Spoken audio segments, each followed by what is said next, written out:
space. It's really nice. I'll just start us off with a kind of here. Whakatake which is Whakatake which is Tana. The marking here, the Martha, the time. The he Akiana Atikura, Etia, the Kuka, the Buku, Tihe, Rodiola. Good morning, everyone. Thank you so much for coming to this real story session. We're hoping that today will be a bit more relaxed than our other sessions. It'll be more of a discussion, Q&A based. So we'll start with a presentation from Johan, and then we'll move into chatting. So if you feel like you want to be more a part of the session, come forward or sit at front if you want. If you're feeling comfortable at the back, that's totally fine as well. So just a couple of housekeeping before we get started. So this is being recorded, as you can see, and it will be uploaded to Research Hub if you wish to review anything after the session. We'll also be sending a survey around after this, so if you guys please fill that out, it just helps us make sure that these sessions continue to improve throughout the years and we get better and better at helping you guys. Yeah, I think that's it. Oh, just keep your phones on quiet as well, please, just so you don't get any distractions. Thank you.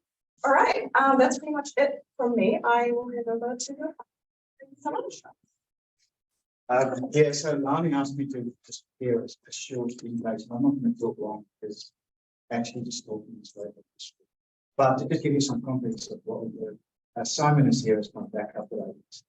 Because Simon was basically driving the whole thing.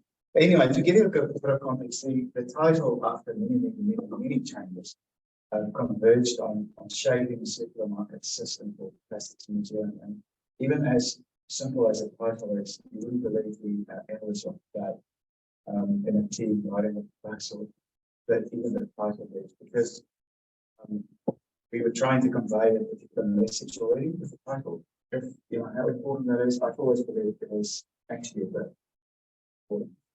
Anyway, the context of our proposal obviously is in plastics recycling. That's where we start. Our journey, Simon and I made this decision in the team.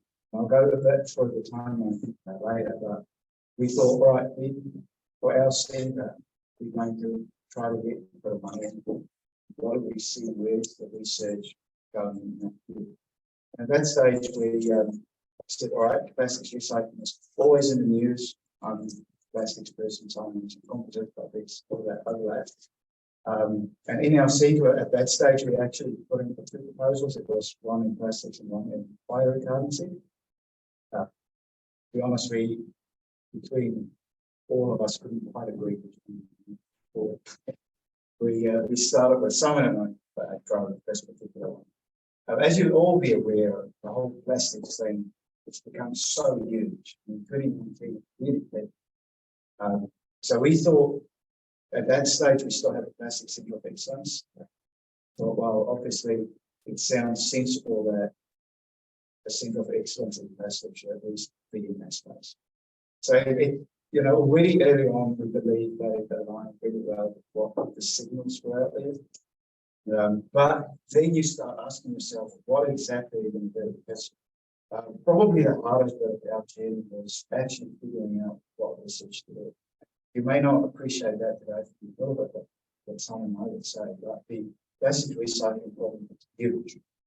And trying to unravel that is almost impossible. And that was probably the hardest thing for us in our proposal, is to narrow it down to something specific, a few research questions, and not trying to say we are solving the plastics problem for New Zealand as a whole, because that is just so not feasible. But that made writing the proposal was quite difficult.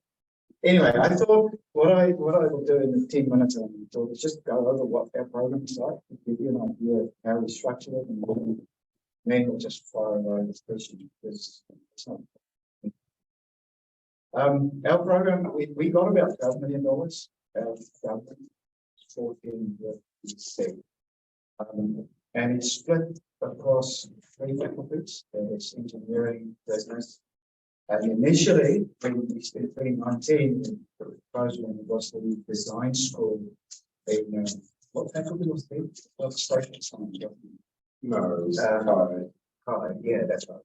And anyway, so it was the design school. And then in the middle of that year, well, after the first week, he actually left for RMIT in Melbourne. which wasn't, first we thought, oh my gosh, it's a third of the program gone. But we kept her as one of the research activities anyway, years after. So yeah, 3 faculties: the design, business, and engineering. And that's split across 4 research aims. 2 of them are from engineering. I lead one research. Well, I'm the PI, and I also look at a research aim which may have been said. Only because you're busy enough.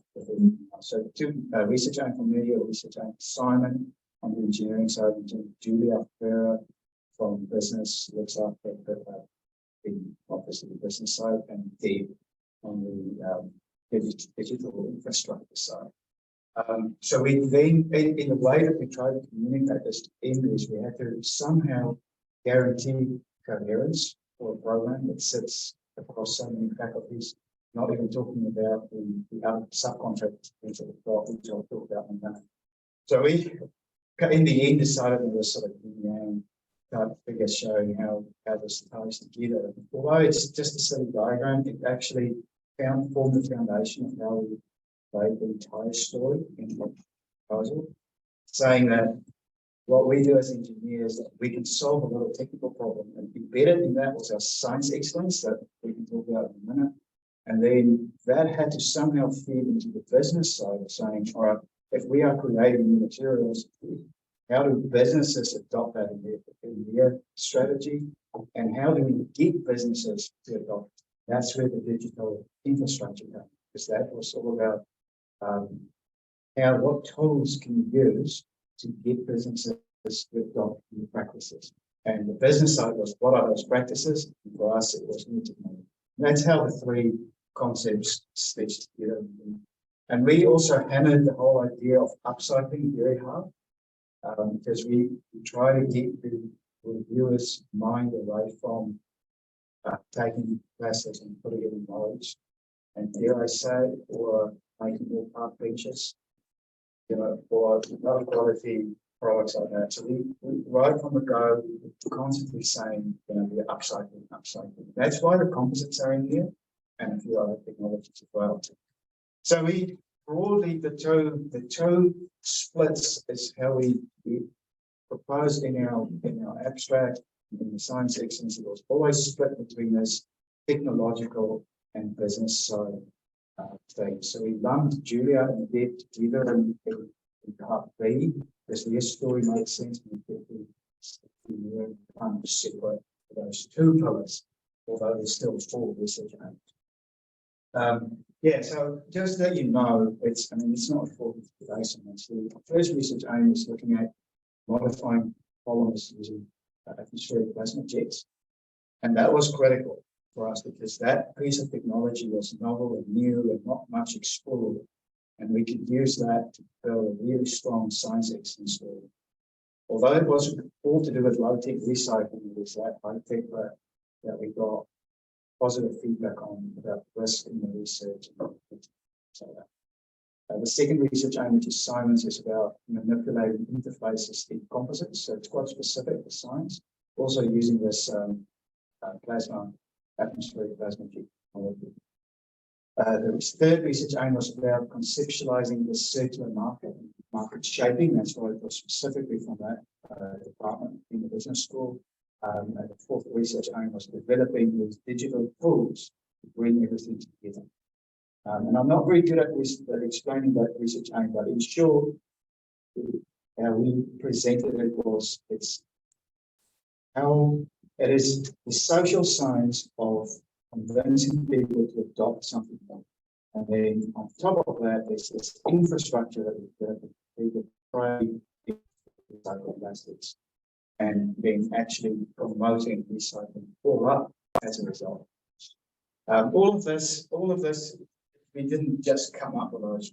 It was months and months of preparation to actually get to those, which we can sort of three iterations at least, and very months of preparation for that. This UNICEF has helped us a lot with this. This was the results chain framework. And I still, this, as silly as this sounds, it really focused our minds to think about how the implementation pathway is going to go. The rules have changed with the proposals within that these will be counted as your words as well. I mean, we were still lucky 2 years ago that we put this in as an image and we didn't count towards the word count for that section. But now they actually count the words in the images as well. So that's a bit steep, to be honest, because there's quite a few words in that just to convey this in a reasonably simplistic image. We don't need to talk about that much, but we did put a lot of thought in this and actually just coming up with a diagram that would fit into one page was already a challenge for seeing the multiple research aims. But we did put thought into what happened before the proposal to show people what that preparation phase was. That was this first day. From there on, it's just discreetly working with our industry partners to deliver very specific outcomes for them. And then we even had to put thought into what do we envision after the proposal, how that might work. Well, it sounded reasonably feasible, what we can control. Because in reality, after the 5 years of the program, it's aimed at industry. So we don't really have control of that, but we still need to at least show awareness of what that pathway might look like. So this, I thought this was quite an important guide. That would form part of our implementation pathway section. And we use that to discuss all of that as well. The second thing which is worth mentioning is just our team, because this was quite a complex team and we spent a lot of time on this as well. This is how we presented it in our proposal as well, because that team excellence is a quarter of your score, so it's actually quite significant. So I'm the science leader, and then Simon, Julia, Dave from RMIT, our research aim leaders. And then from there, we've got several of our colleagues from mechanical supporting us. And same as Julia, she's got Julia Kemper from the University of Canterbury, and Dave. I didn't list any of Dave's names because she appointed a whole bunch of new people to research him specifically. And then we also listed our major partners in the technological research, basic research, again, split similar to what we had our overall diagram. We've got the Australian synchronic partner, other universities, Science, University of Science in Malaysia, Guild, Carpstar, Swinburne, and then for the business as well. So those were just our international collaborators. And then Scion is a subcontractor, and it's also Genus Science. They are quite critical, some of the engineering aspects, especially around developing the phase one equipment. So that's why we picked it. Some of that is quite strategic as well, because especially Scion was a strategic decision.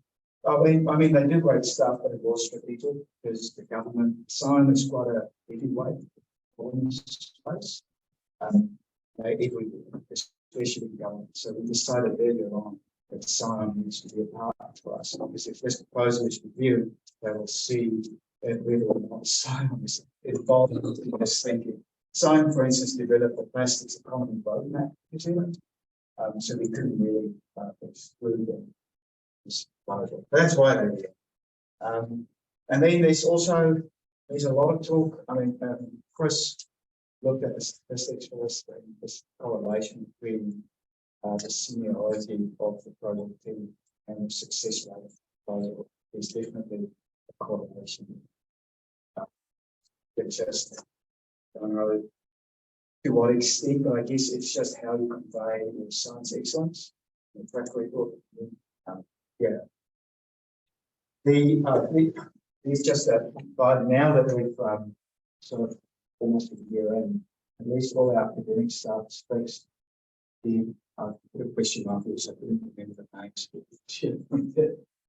And she's got her students. But our support, we are also in our proposal already flagged an extra technician for our team, and it's got a big ticket item in terms of cost. And we also have a RPC with MENA that's embedded in our program. That's very useful. We also have a business development to grow and finish. So those are sort of support roles that we already flagged in the proposal, especially for the education section, having that business development manager and engaging with the industry was quite important for us. And then our subcontractors about briefly management. I mentioned Sion, University of Canterbury, and Stowe, which is the exemplars. Then we've got Green Global, just looking after our Maori affairs, engagement here, and then we also have Valid Consulting, which is David Wolf from the business school. He took VLS, so we have subcontractor instead of a person GMS science.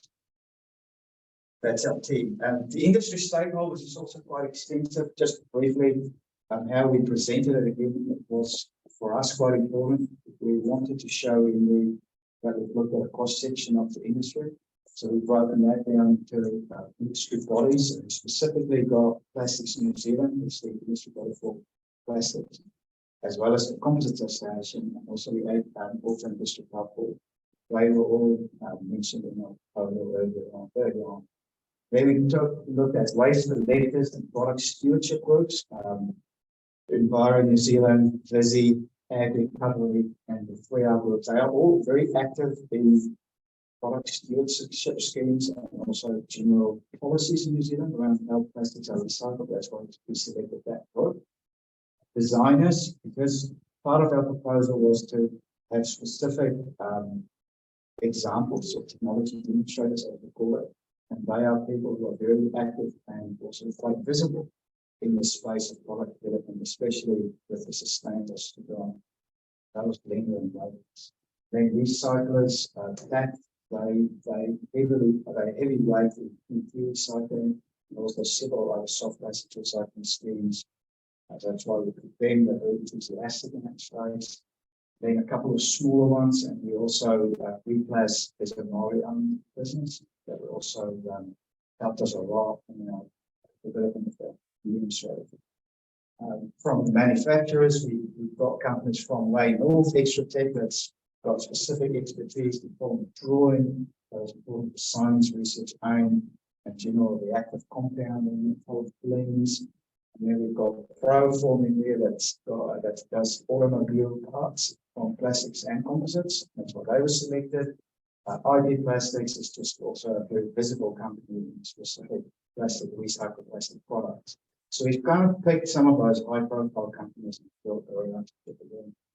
Then brand owners was the last category, Better Packaging Company and Amazing Work, with two of those that's quite visible companies as well. Better Packaging Companies won a lot of awards around Auckland for instance, recycling ocean-bound plastics, making courier bags from. Anyway, so that's how we came to that, and this didn't happen overnight. Getting all of those on board. I won't talk about this a lot because we all could do this, but we had to, the whole critical step thing when we do a proposal, thinking through that quite carefully when we do a proposal. I know Simon was quite adamant about that every time. Agrees, and remember, this is what you get contract on. So think carefully about what you, when, and what critical steps you propose in that early on. Just out of context, I didn't put all our research into it. I was just going to give you an example of how we presented this, reflecting on a proposal from the first time round to the third one. I think we upped our game quite well with diagrams. When you read, especially the science section, the science excellence section, and your research methods, and those are very important. They're very clear diagrams. Simon and I are both also on the College of Assessors, and I have to say, when you do review a proposal, the amount of time that you spend on it, I don't know how many of you are doing reviews for these as well, but you don't spend a lot of time on it. And the diagram is actually fantastic because if the diagram reflects what you're trying to say in words in an instant, then that makes a huge difference. And that's what we had in the third time around. I think we went from mediocre in the diagrams to absolutely on point. This was probably for our first research aim for us a critical one. That diagram explains everything for research aim 1.1. It's just saying you've got an extruder, you've got a plasma torch, these reactive species and that reaction to plastic. And that's all we had to say. Obviously there's a lot of words and references and all of that stuff, but in the end that made it so clear. And Simon had a similar one for his research aim. So, and that thread was through all of those. When you look at the application itself, it is what I forgot initially, I should say, is that there's actually a lot of sections where you can put words in. The word limit for the science excellent section, was it 2,500 words or something? It's not even that much. 1,200, yeah.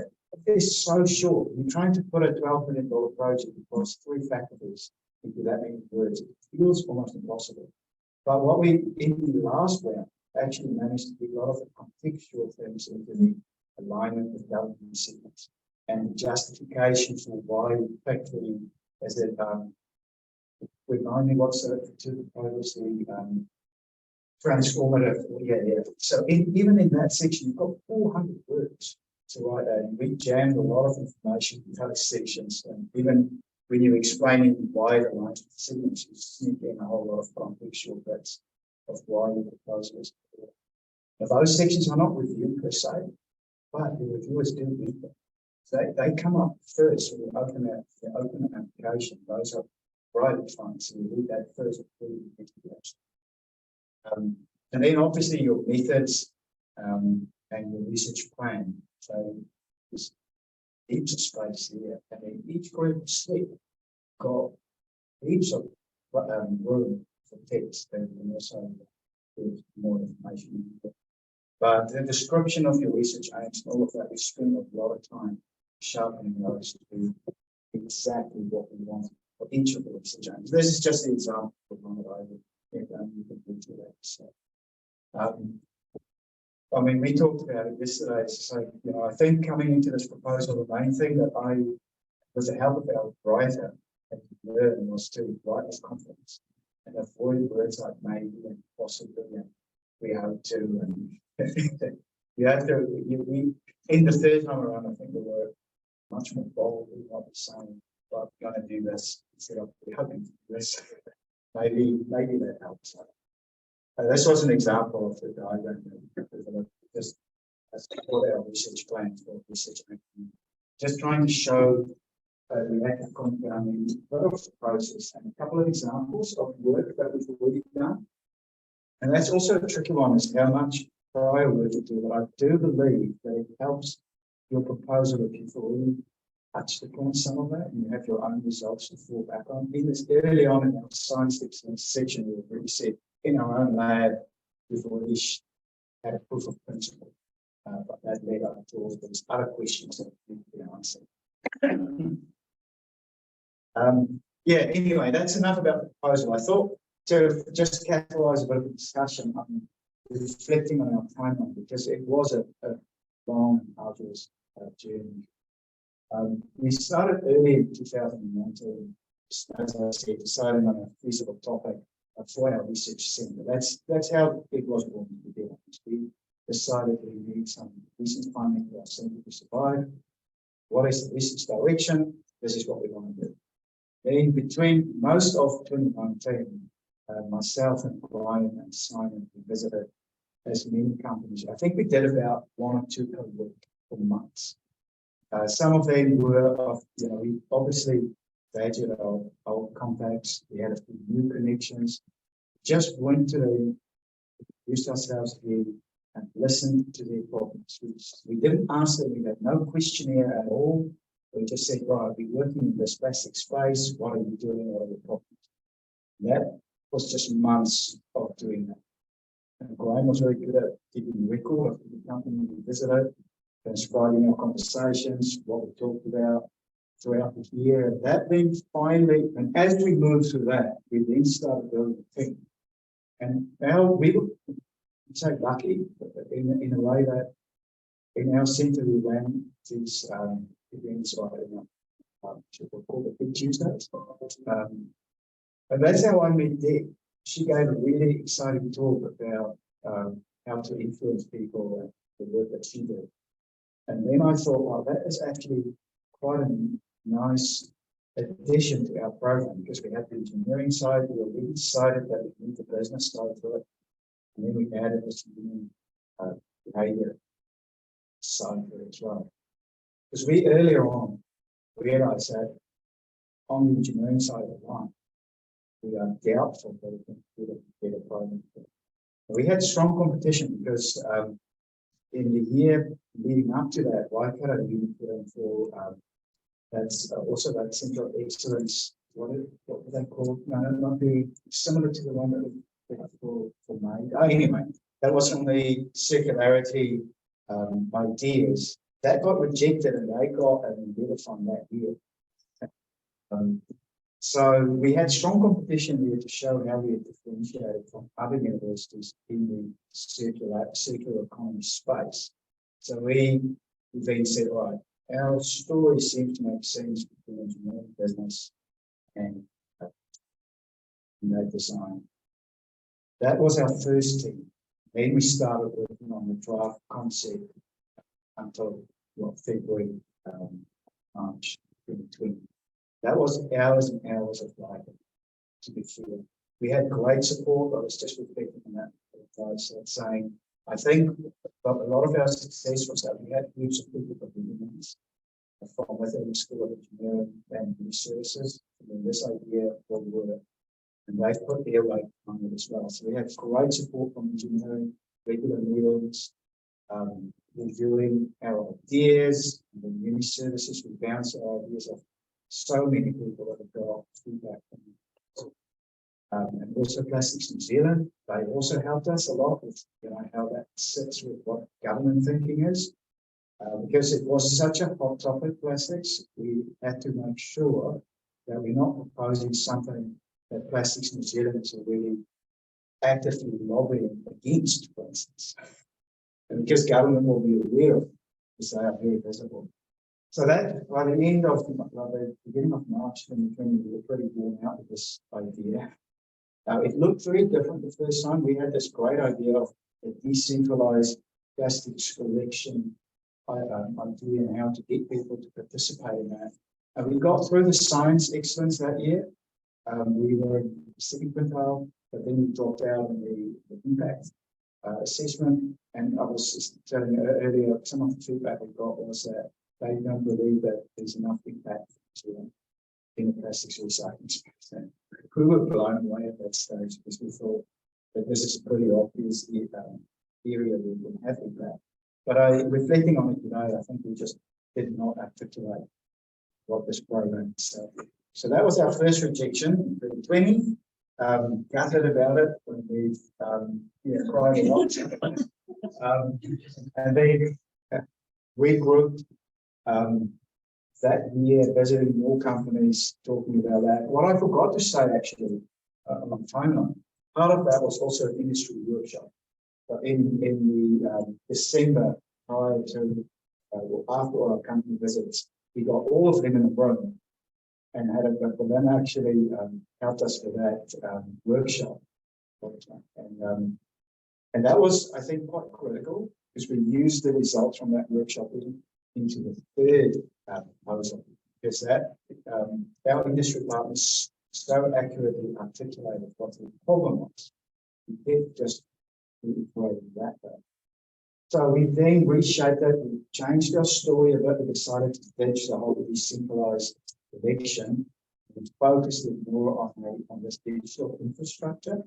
But because business and engineering and social science people speak completely different language, we miscommunicated a little bit with what we meant with the digital interface. And I think we had something in our head, they had something in their head, the business school had something completely in their head, something else in their head.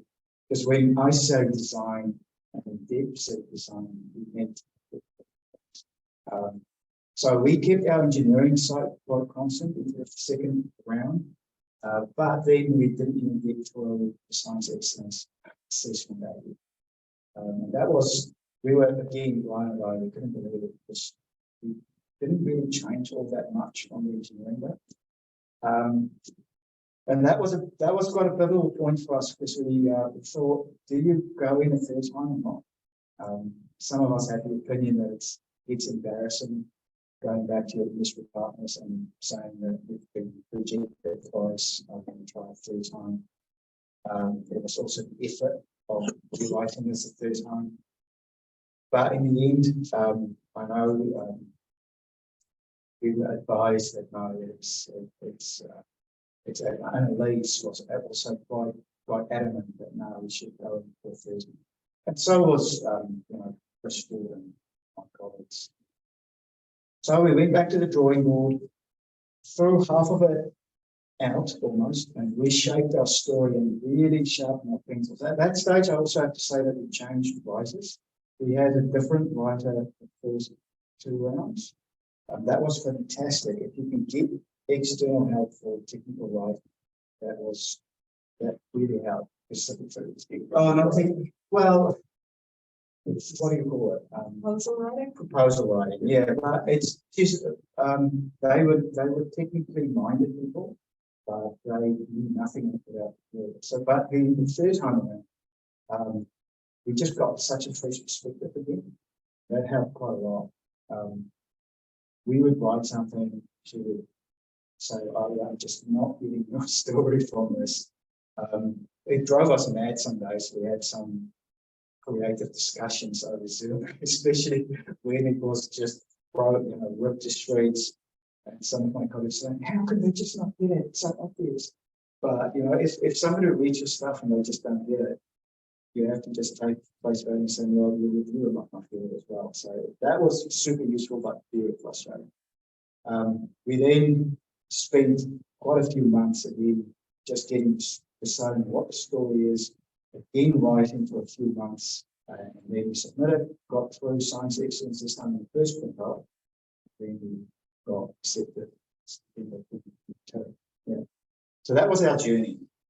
And with lots of little fish in the sign for the real. Things that we've learned that worked and things that didn't. But yeah, it was, I think, perseverance for most of it.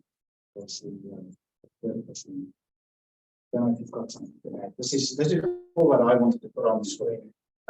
Oh yeah, maybe a few keywords to think of for the conceptual. The most important thing to me was conceptualizing the program, building a team, articulating the research that we wanted to do. That was really difficult. Simon and I spent hours, literally hours, digging and articulating what the novelty of science stretch was. That's then visiting your industry from everyone. It's not something you do a month before the proposal is due. Those things will actually be ongoing long before we even say. Have an industry workshop if you can, to just get some quotes from industry that you can refer to. The government signals, man, that's important. And then get lots of feedback. Anybody that's willing to read your proposal, definitely.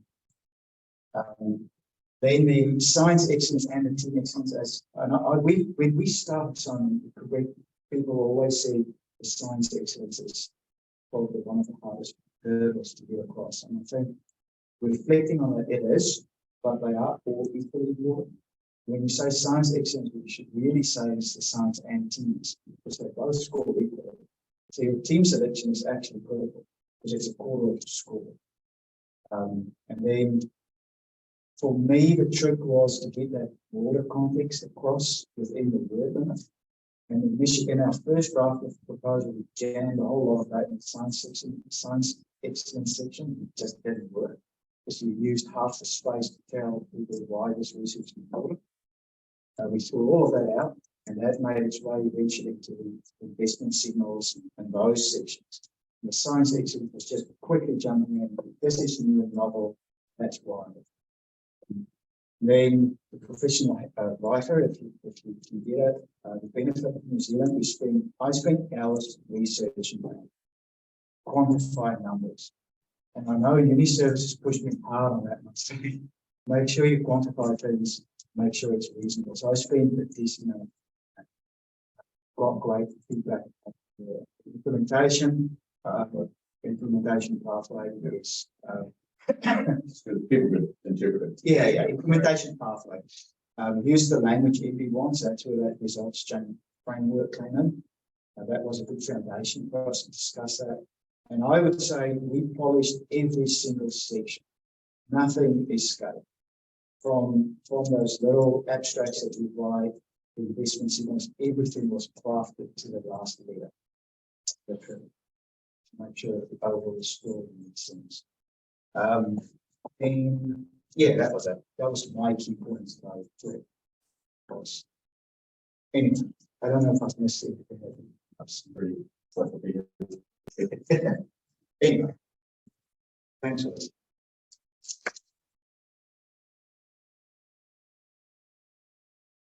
If there's any questions from the assignment for this file, I'm Stephanie. Thanks, Sean. That was really interesting.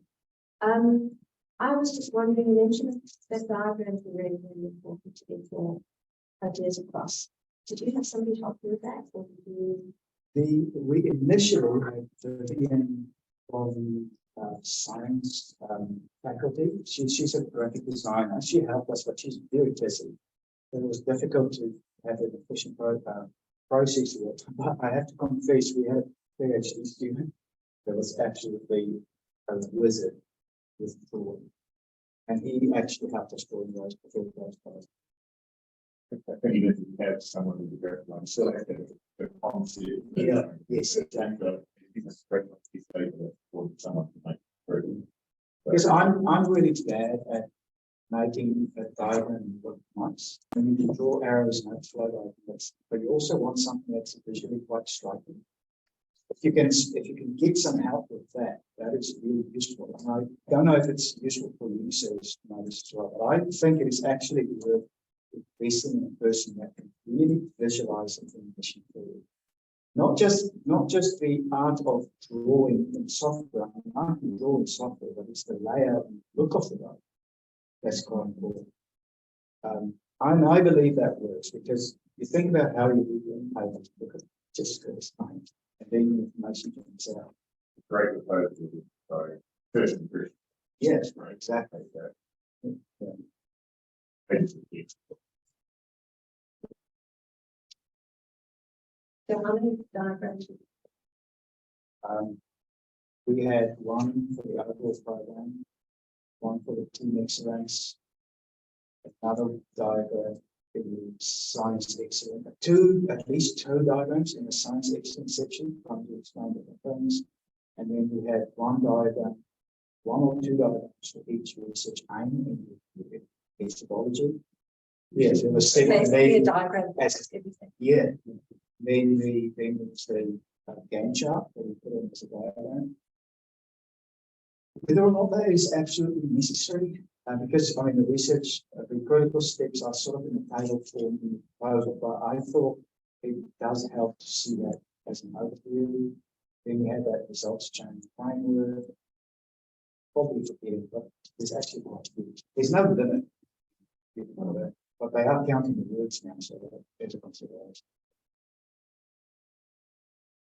I wanted to talk a little bit about the money to sort of set that over a certain number of years. Yeah. And then you've got a huge team, spread around the world, all sorts of companies.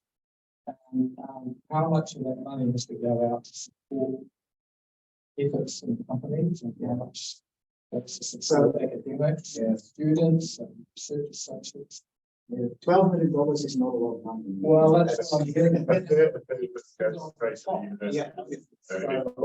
$3 million is average. And all.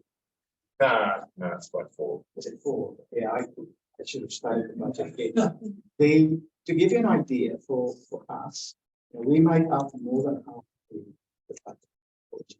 So that was really got the lion's share. But indeed, we are supporting the commission, the 2 postdocs, the business development manager, half an RPC, and 4 PhD students, and 2 master students, and 5 academics. I'm on a 0.25 FTE, and the others are some 0.15. The research ideas are 0.15, and the others are one, the other. Those add up. So, but you know, it's roughly $1 million to support postdoc for 5 years. With the others. You know, that's a big chunk. You go, oh, I like 3 of them. Like, oh, no. There's, we were advised with the proposal to think carefully about the funding.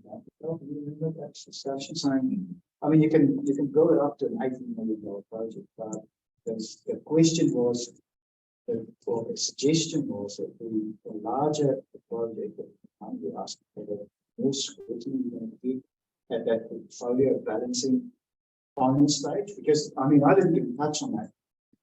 The people drop out, you go through first quintile science excellence, you make it through the second round of benefit, the impact. So, and then they look at it as a whole, and they say, no, there's too many of these proposals in this round, and you still drop out, even if you're the top proposal, you know, if you have top scores, they can still throw it out. I don't know if it's happened if you're in the room, but it certainly is, it does happen.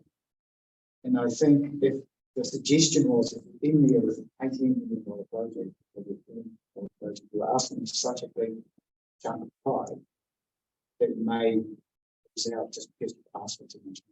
And we thought about 12 is not too big, but it's enough. There's you know, yeah, I know. I think if we ask for $1 million more, it might have been slightly better, but yeah. Anyway, so I don't answer your question. You don't have as much money as you think, even though the total projects into RMIT, they get about, I think they're total something just over 2 million. So, you know, we take 10 million, 4 million others away, RMIT and the science, you know, get almost $1 million. Yeah, he's gone. Yeah. And out of, I suppose, on the budget topic, out of that, what sort of proportion was this not salaries, but basically salaries opposed to development and operating expenses? Definitely, if you count the FTEs and that of postdocs, personnel costs will definitely be way far from tax. I mean, we have a decent amount of money for general expenses and office travel. We put in there for a replacement for which is about $25,000, which is not bad, but for us that was quite good. We have enough money to do what we need to do. Probably the area I put back and go, probably should. Yeah. The travel has got so expensive, to be honest, when we budgeted. I think travel has doubled in cost, so we're probably not going to do that many conferences this year. We'll have to get some additional funds. Funny enough, the first we also did a number of PhDs in the project. We got also one of the reviewers, one of the students.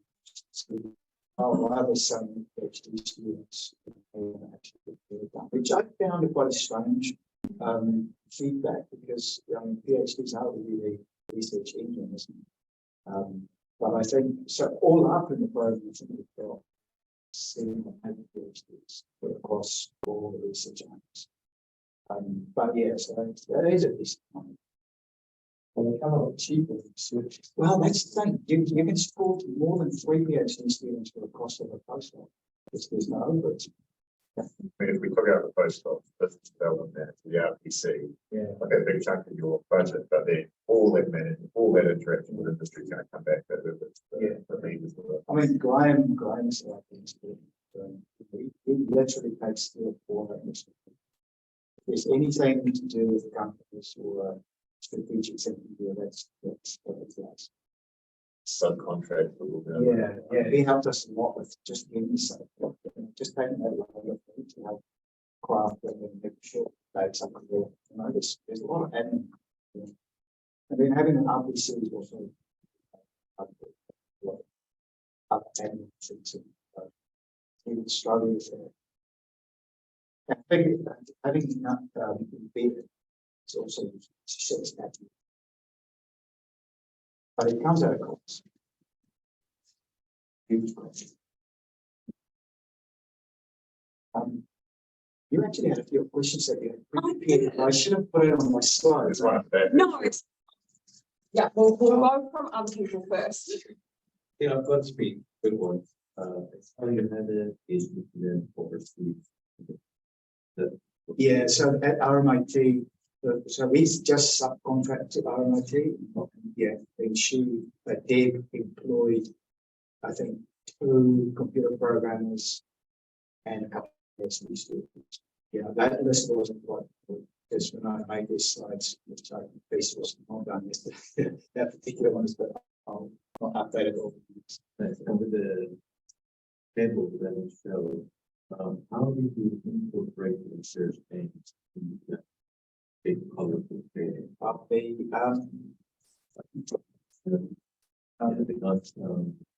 there was Oh, Yeah. Yeah, so that's not necessary. I mean, no, that's not specifically. We didn't actually, those are all the outcomes and outputs from all the research aims lined up kind of sequentially, but it's part of the implementation kind of way. yeah. So you're specifically talking about what before the program, during the program, and outcomes plus 2 years, plus 5 years, plus 10 years. What's that whole benefit? Zealand got to be able to look out, project. Yeah. I mean, It's from, such an efficient way to present that plan, basically. I mean, we try to use the critical steps this year. So from this critical steps, a lot of major outputs have just the most significant ones on there. Because actually there's so many outputs. You cannot possibly have all of that on there. So the most critical step you want was flagged here, but altogether as a program, we didn't break it down to research aim. This was done holistically for the program.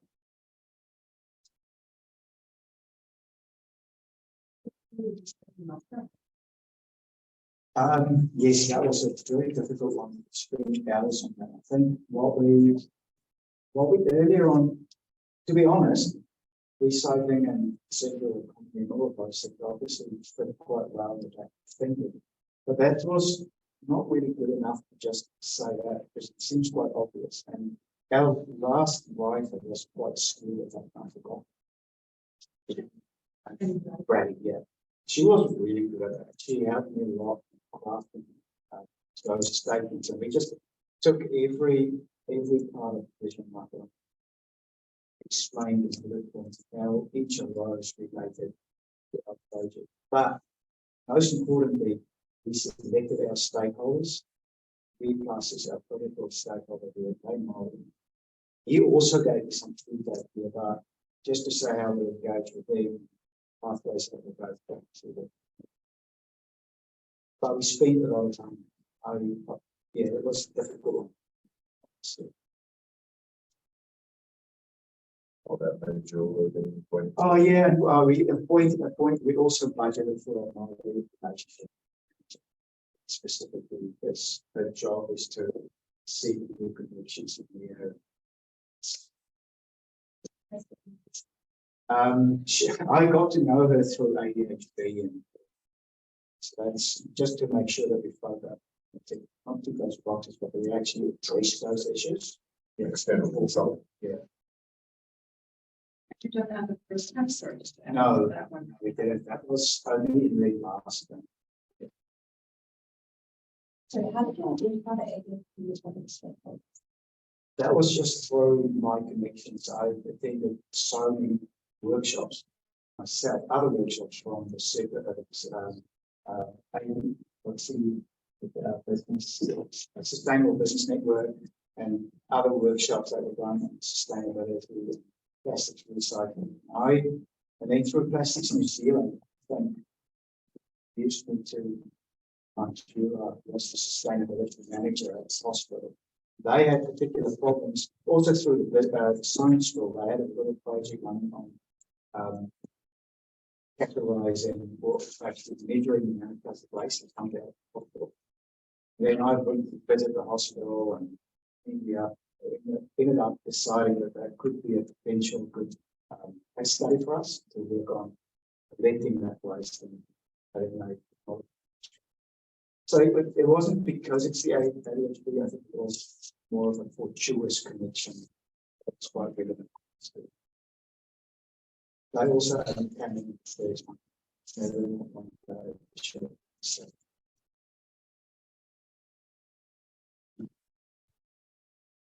when you went through that first phase and you cried a lot and were hesitant about bringing your stakeholders along on that journey, how many would you say stayed from the beginning, and what did you do with them as that consultation phase and period?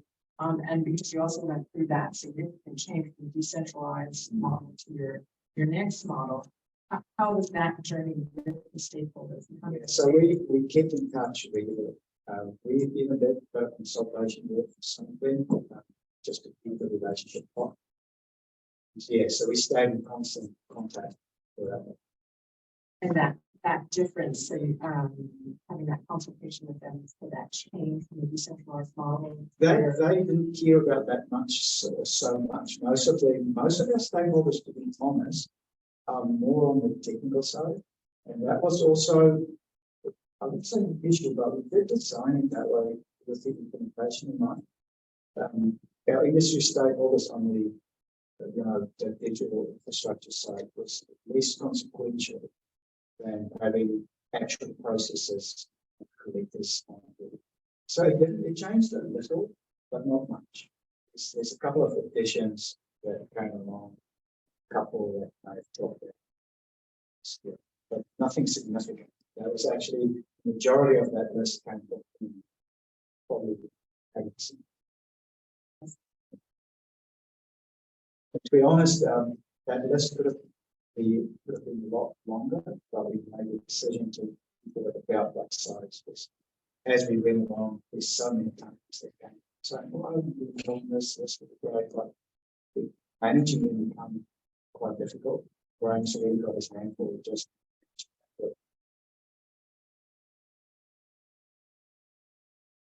I had a question about something you mentioned during your presentation, which was being envious. So I was wondering, A, is this something you recommend to everyone? And B, what do you think was the most helpful about doing that for Envy in relation to Endeavour? So you should chip in with that as well. The workload for that is not astronomical, but I decided to put my hand up for the College of Assessors so that I can get inside information on how the assessment works. It's quite specifically because they give you a score sheet. When you assess a proposal, you get a score sheet of things to look for. It's a chart and like, Yeah. 5 out of 7 uses these words. Yeah, It's yeah. like, And yeah. that was useful because then you realize, oh yeah, as an assessor, this is what you need to look for, and that definitely helps. I was actually thinking of if we can't do that design, that's so much sure. Oh no, it is. It's not about it's probably but it's worth You can go on Envy. yeah. But it was just going through it, but I found it useful. But just focus my mind on what you're going to do. That probably got me to really say we need better diagrams. I've seen other proposals like that. Yeah. I enjoyed reading this. I could really get what they were trying to say really easily. Useful diagrams. Yeah, absolutely. And just when you get 7 proposals to review, you think, right, this morning this proposal will be done. Open one up and go scan. You can instantly tell which one's standard. Literally instant. And you scan it, if as something says, you immediately can tell. You don't know what they're doing, what's great about it. If you have to start thinking about why and quite understand what they're trying to do, then it's immediately down. It has to just jump out and then with the diagram. So yes, absolutely worth it. If anyone does want to become an assessor, just flip me your CV. That line, Nicole I McMurray. mean, as looking at it's also good for service role thing. Yeah. That we see there.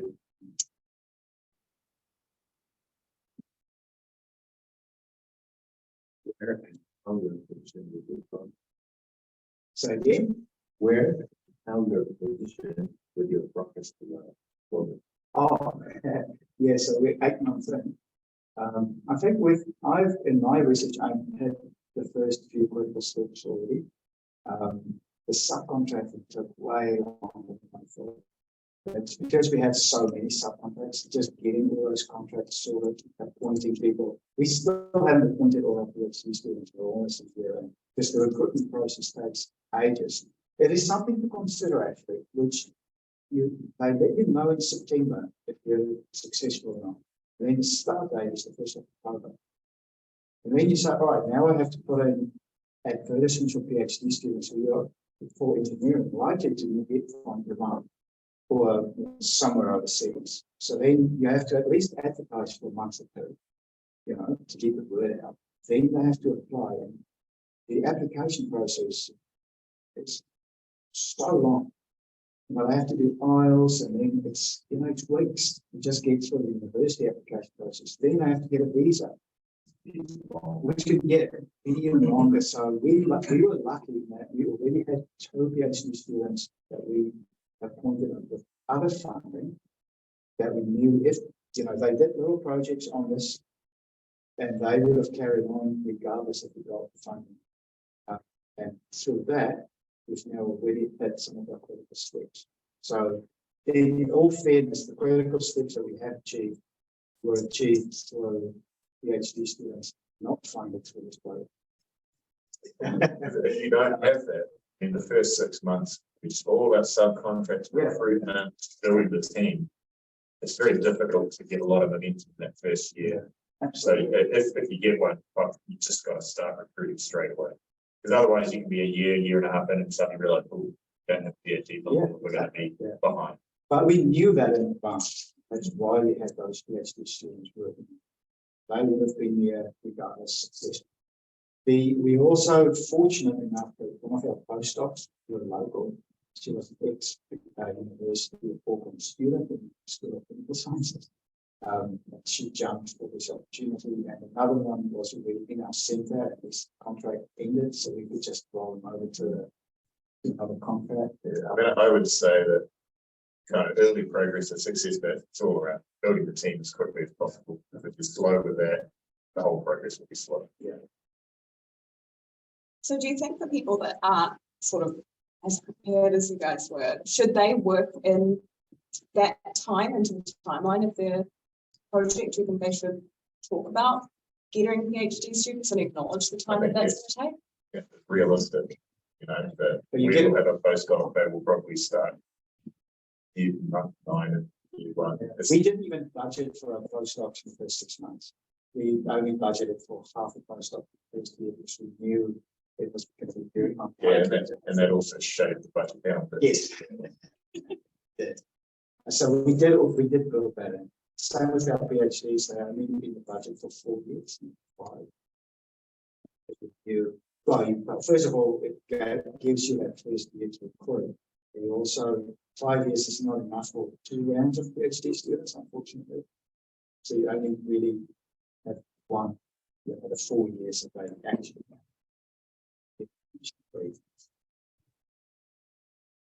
Yeah. So I'm making sure that no one else has any questions before I go into mine, because they're quite generic. So if anyone has anything they'd like to ask or think about, please don't be shy. But I'll go again. What do you think is the one thing everyone wanting to apply for a research program should know? Like, what do you think is the most important bottom line? The first thing that comes to my mind is do not underestimate the work involved. And then you get across, it's a big team, you've got to be prepared to share resource. You're not going to suddenly have 10 PhD students yourself. It's a big team, share it. If you're halfway through the year and you're thinking I want to do it, you get it by probably too late if you've not done it. But Simon is actually right. And then on top of that, I think it's a program to me, I think it's just a complex thing. It is not as simple as a smart idea. So having it a bit more, I say, kind specific, probably is good for what a program is meant to do. I think it would be very difficult for us to have got an Endeavour across with polymers and composites on that. I have no confidence that we would have got. 20 years ago, yes, now, We may have got a smart idea for polymers and composites on its own, which would have been a time project. But without the business and the digital side, it just didn't have a story.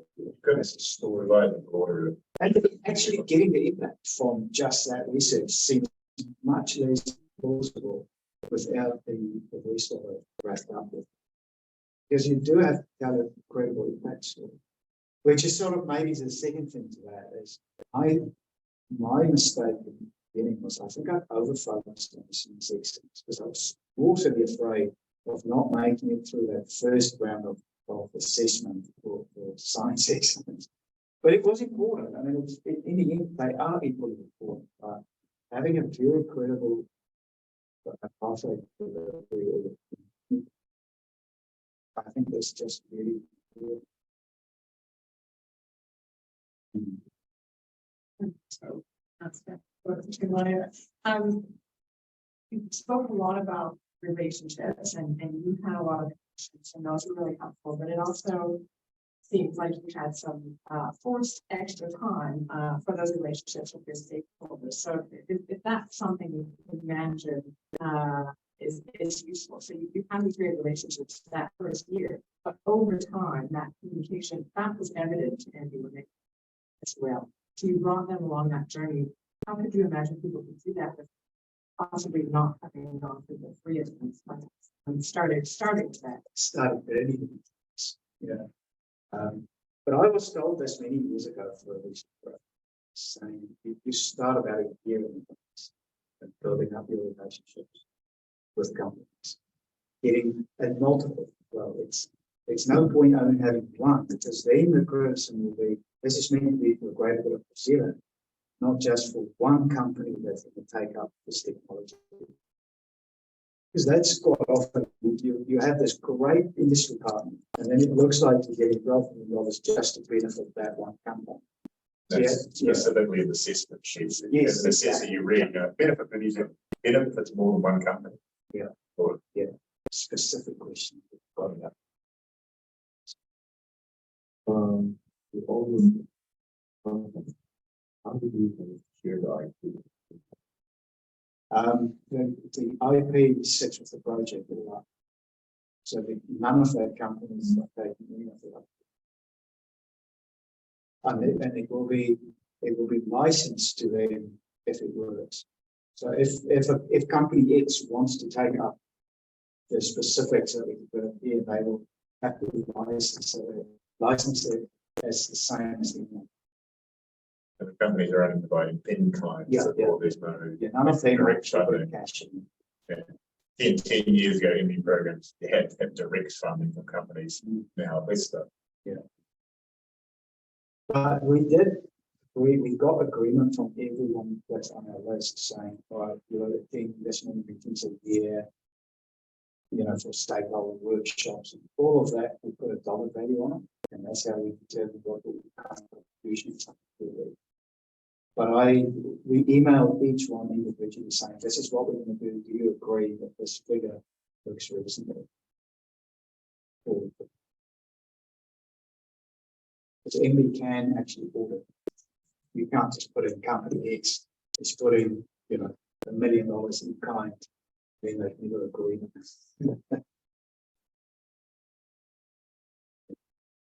Speaking a little bit about industry engagement, you mentioned that it sort of felt a little bit embarrassing when you didn't get funding to go back to them.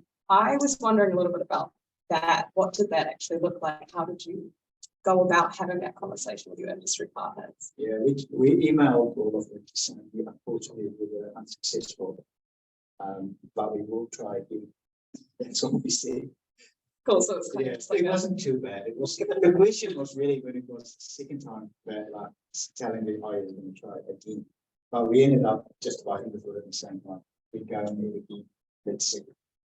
I mean, everybody in the industry realizes the low probability of getting this. I was about to say, I think in that city, They know. go into it, right? Yeah.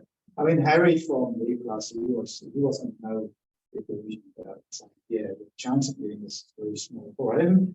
As an industry person, he was just saying that, well, you know, he was slightly, what's the word that I'm looking for? He was just saying, yeah, it's a lot of waste of time hunting government money. So from a business side, for them, it is a waste of time hunting for government money, but not for us, obviously. So yeah, he's long given up to get government money for what they try to do. That's the context of it. So I'm about tapped out of my questions, so I'll move it back to the room if anyone has any questions. When you're talking about about the requirements, actually work.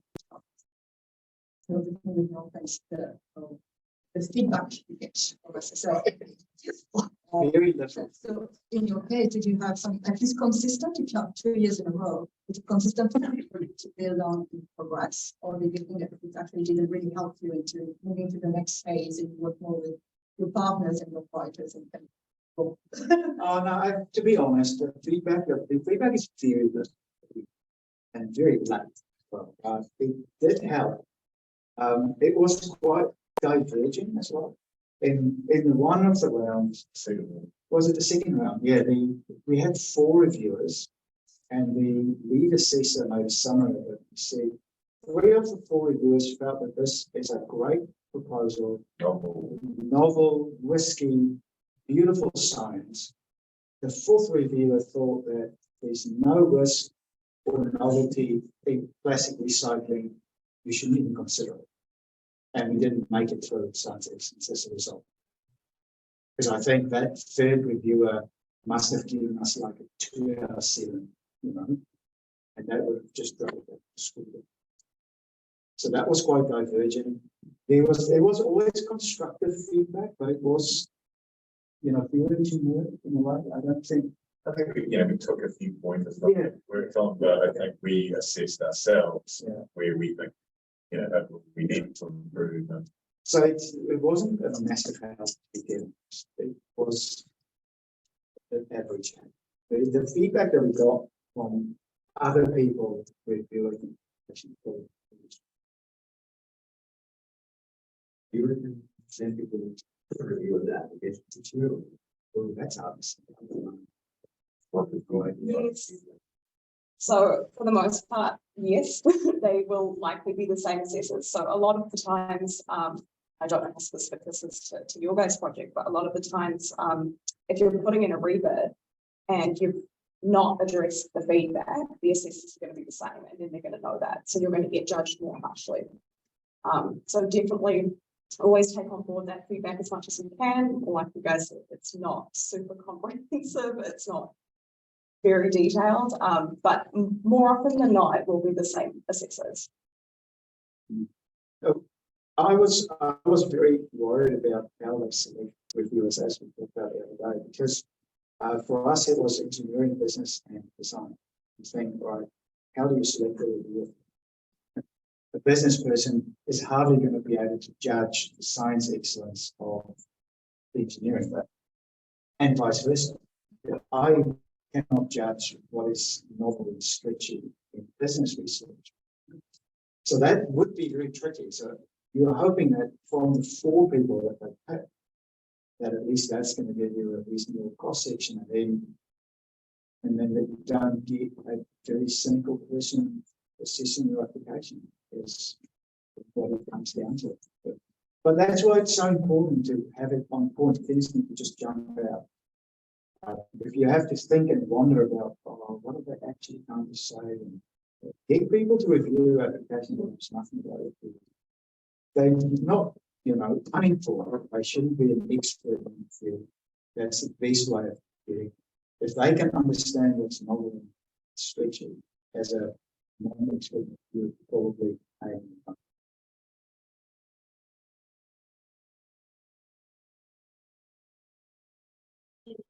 Maybe other than asking for $1 million extra, any other time-sized insights? What would you have done differently, or what could help you now that you know?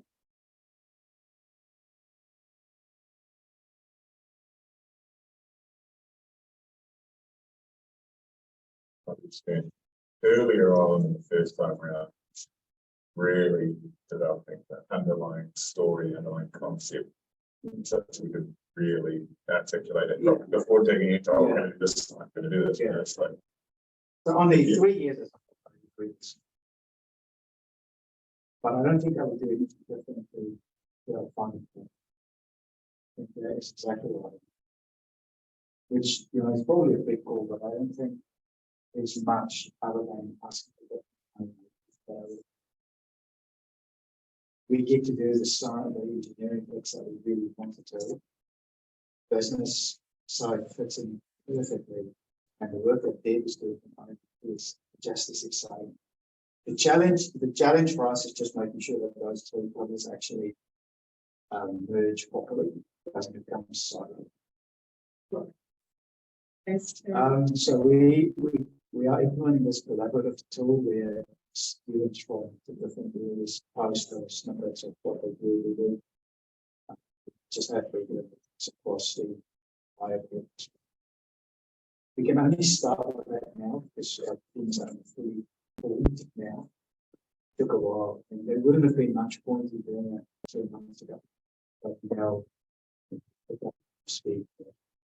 Which is the other thing that probably worth mentioning is this research data management strategy thing that that's come up in policy. So I need to actually work on that for the program that I was not considered in the proposal stage. But don't ask me questions on that because I'm only meeting with people about it this week to figure out what's expected of us. But that seems to be a bit of a bully one step. it's another administrative. Yeah, it's going to be but it's worth thinking about it because it really store with data, and there's so many platforms that we invest in at the moment. I thought everybody was working, you know, if you've got so many people collaborating, we started using Teams. You know, but now it seems like that's against the policy. You can't store research data on OneDrive, it has to be on R-Drive or Dropbox. But yeah, so we've already kicked off things. And then there's many questions about it. We use Miro for our collaborative workshops and things, but that effectively contains research data. That sits in a completely different place. So I don't really know how all those things fit into the policy just yet. That's my next job. Yeah. How much of the fund do you get to update and reform over those 3 years of the first to the last? The alignment to the government signals, which we after that section every year. So we just employed the design. Selecting the not transform, what's the other one? It's transformative and I can't really. Yeah, predictive method. Yeah, predictive value. We went on that one. So that's actually quite a large bit of words that you can. So if you read through ours, it's actually more of a description of the project, just that, but because you talk about the project and why it does that. That's what I was saying earlier. Those sections are very important. But I thought probably a decent information. We did all of that. Our VN section changed dramatically, probably massively from the first time to the first one. Our science excellence changed very little under the guidance. We sharpened a little bit. The business and the design, but that changed pretty much. How much of that changed the budget? Oh, budget.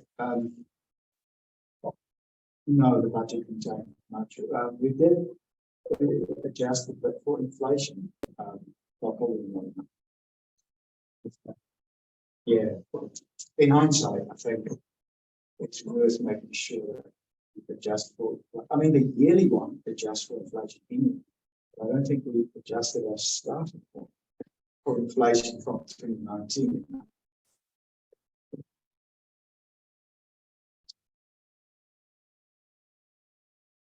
Any more questions? Curiosity question.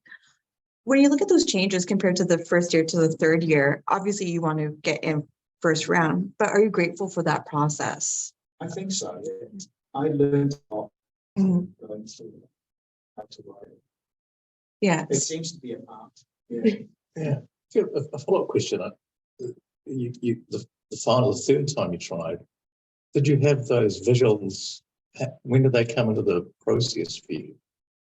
During that 3 months waiting period. Yeah, it was a summer thing, I think, Yeah. February. And you said the visuals were very important. So I guess what I'm saying is the first two bids, the first two applications, you lacked those? Yeah, Yeah, we had visuals, but not. not great ones. Yeah. And was it hard to access the expertise? You mentioned there was just a big piece of luck in that you had a. It is very difficult to access it. Yeah, okay, right. That's why I was saying there's probably something to learn. If the university can support, think about, that might be an area where we can actually invest, that would be useful. Yeah. So apart from the student, did you actually use a professional designer? Only Vivian, that was internal. Within the science lab? Yeah. Yeah. But she had very limited time. Yeah. And she's a great artist. And she helped us with that. But the skill that we need is actually from scribbles of this is my concept, getting a nice visual. Yeah. That is a skill that I don't know. There's actually very few people that are skilled in transforming into visual. We moved from the first and second attempt to the third attempt. We had a lot more diagrams explaining really the research, the science. Yeah. That was really lacking the first time. We had the yin yang kind of thing. We had this thing second time around, but Because this one was also better in the first time. It was okay the second time, and I think we had better thoughts. I mean, this diagram, I worked for weeks on this, to be honest, in convincing people that, this is an output and not an outcome, and what is an impact and what is not, and actually articulating those properly is hard. Thank you.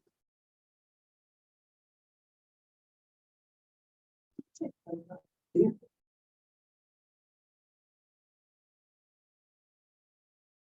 And in developing this one, it was difficult because there's so much information.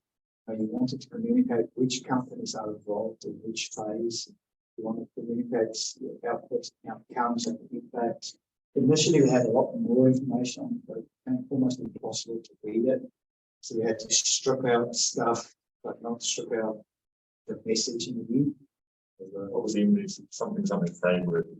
Results training. Really, to get that results chain framework, get it using their terminology.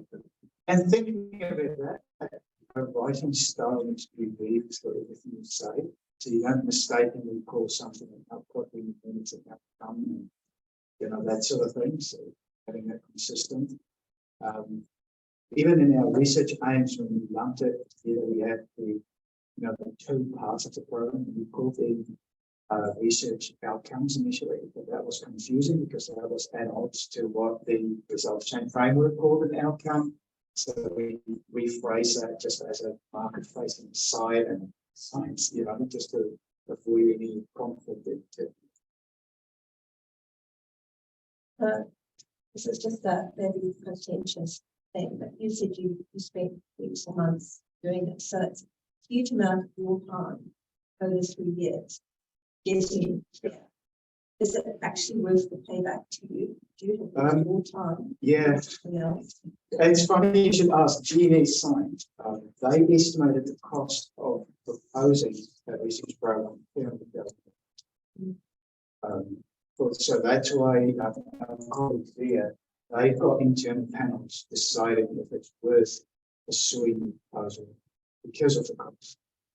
I guess then you could say if the cost to us was about $500,000 to do this, getting $12 million, if we didn't get it, It's benefit not only than me, but the broader team. yeah. So So it's not what definitely, it discussed into what it is doing for the industry. so yes, worth it, absolutely. Just on payback. So it might be, when it's at the right time in your career to be doing this. I would, you're the young academic too, you should be doing other things to build up that track record to get to the point to be leading one of these. Go too early on things like this. And, if back to that team selection, you do have to be strategic on who you put on application. We do want some big words on well. That just have the track record. That's just the reality of it. I guess, again, the review has got a checklist to see what's the likelihood of delivery and what's the track record each and every team. So that is important. But your question about with it, absolutely. I'll do it again. Probably be complaining during the process, but it's worth it.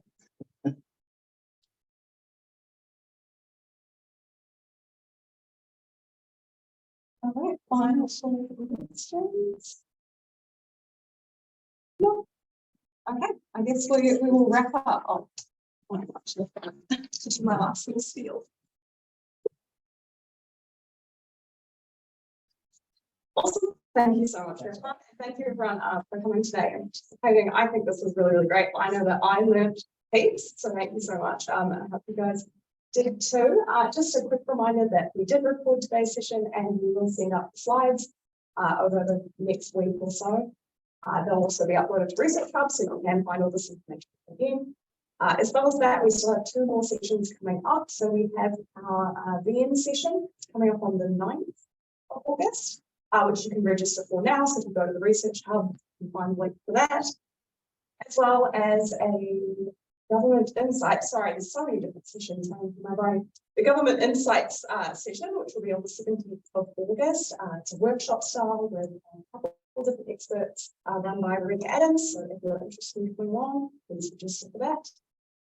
Yeah, I think that's about it. I will close us out with a here. We're here to get the top of you. Te watia, te mama, te natua, te nana, te wairua, ka hira rangi kati. Kia tia, tia, hui e takie. Awesome, thanks.